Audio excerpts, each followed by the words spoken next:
session chairman. I'm supposed to introduce the session and give you some perspective.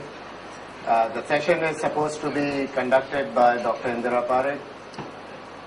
Unlike me, she does not need introduction. But before I take on the session, it would be, since Dr. Parekh currently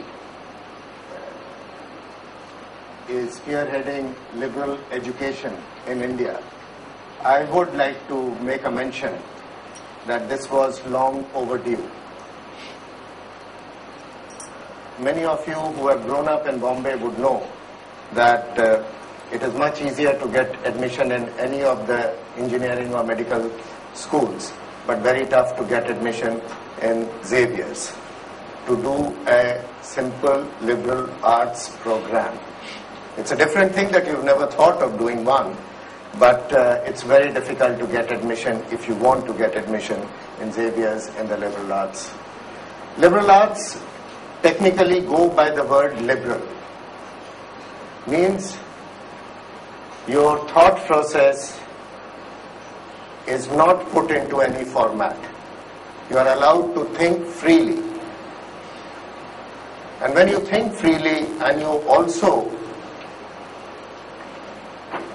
come to know the thought and theory of great thinkers over a period of time, it becomes either you follow a model or with that thought in place, you put your thought ahead.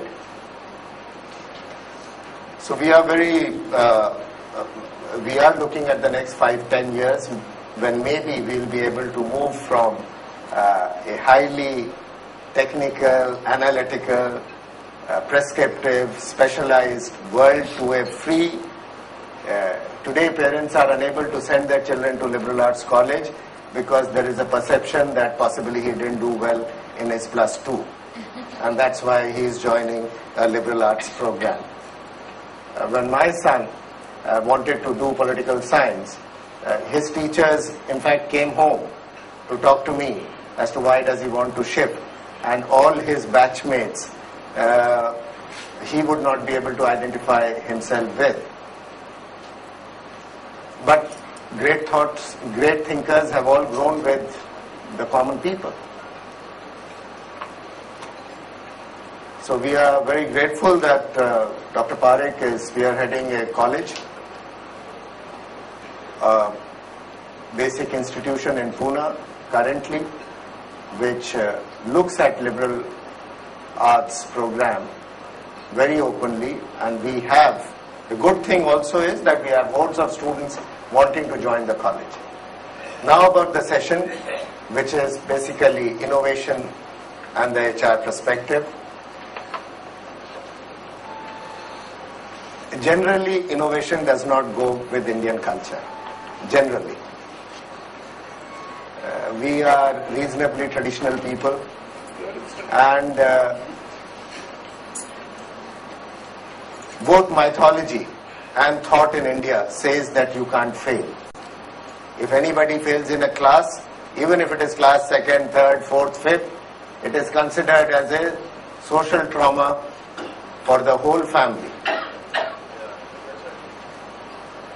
And if you don't have failures, how do you have innovation? How do you have creativity? It's only the tolerance of failure which generates these thoughts of creativity. And so the mythology goes ahead to say that the only creative thing is having a child in 9 months' time. And that also, when a speck of dust or a small portion of a hair creates so much disturbance in the body that until and unless you are able to take it out, how does a child grow for 9 months in the human body? And that, they say, is the only creative miracle which Indians are capable of. And we are proving it also. I've done taken sessions in his organization.